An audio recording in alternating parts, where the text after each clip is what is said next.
How to see Amazon AU price history tracker. So in here, the very first thing that you need to do is obviously get into your Amazon, make sure you're logged into your account. Then from here, you can browse through the exact item that you're looking for.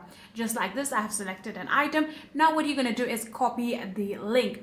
Let's just say I want in the magenta color. I'm going to select it and then simply tap on the share icon right here, and then you'll be able to see the option of copy. Simply tap on copy, and just like this, we'll be able to copy the link of this exact product, right? So after doing that, here now what you're going to do is get into your Google or any sort of browser, and then from there what you're going to do is simply open a Amazon price tracker tool website.